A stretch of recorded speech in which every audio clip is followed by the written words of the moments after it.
கர்த்தாவே, உம்மை தேடுகிற யாவரும் உம்மில் மகிழ்ந்து சந்தோஷப்படுவார்களாக.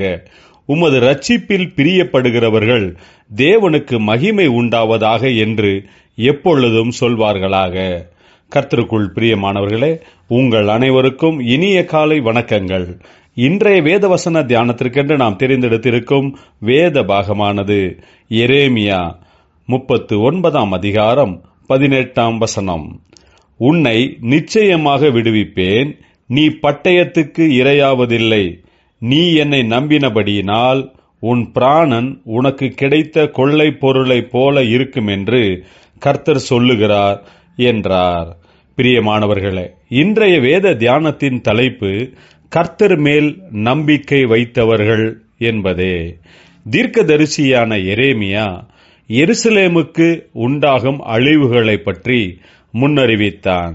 பாபிலோனின் ராஜாவாகிய நெபுகாத் நேச்சார் வந்து எருசலேமின் ஜனங்களை சிறைப்பிடித்து செல்வது, எருசலேம் விழுந்து போவது, ஜனங்களில் சிலர் மட்டுமே எருசலேமில் அரசனின் கட்டுப்பாட்டில் இருப்பது போன்றவைகளெல்லாம் தீர்க்க தரிசனமாக சொல்லுகிறான். ஆனால் தேவனாகிய கர்த்தர் எல்லா விதமான இக்கட்டுகளில் இருந்து எரேமியாவை காப்பாற்றினார்.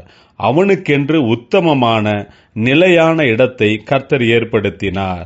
தீர்க்கதரிசியான எரேமியாவுக்கு நன்மையான காரியங்களை செய்த ஏபேத் மெலேக்கு என்பவனுக்கு கர்த்தர் ஆசீர்வாதமான வார்த்தைகளை சொல்லுகிறார். இதோ, இந்த எருசலேம் நகரத்திற்கு விரோதமாக தீமைகள் வரும், ஆனாலும் அந்நாளிலே உன்னை தப்புவிப்பேன் என்று கர்த்தர் சொல்லுகிறார். நீ பயப்படுகிற மனுஷரின் கையிலே ஒப்பு கொடுக்கப்படுவதில்லை. உன்னை நிச்சயமாகவே விடுவிப்பேன். நீ பட்டயத்துக்கு இரையாவதில்லை. நீ என்னை நம்பினபடியினால் உன் பிராணன் உனக்கு கிடைத்த கொள்ளை பொருளை போல இருக்கும் என்று கர்த்தர் ஏபேத் மெலேக்குக்கு வாக்குத்தத்தத்தை கொடுத்தார். பிரியமானவர்களே, தேவனாகிய கர்த்தர் மேல் விசுவாசத்தையும் நம்பிக்கையையும் வைத்திருக்கிறவர்களை அவர் ஒருபோதும் கைவிடுகிறதில்லை. எப்படிப்பட்ட சூழ்நிலைகள் சுற்றிலும் இருந்தாலும் கூட எந்த ஒரு ஆபத்தும் தம்முடையவர்களை தொட முடியாதபடிக்கு கர்த்தர் காப்பாற்றுவார்.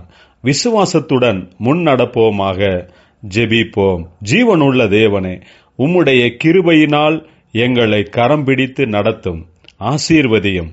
இயேசு கிறிஸ்துவின் நாமத்தில் ஜெபிக்கிறோம் நல்ல பிதாவே, ஆமேன்.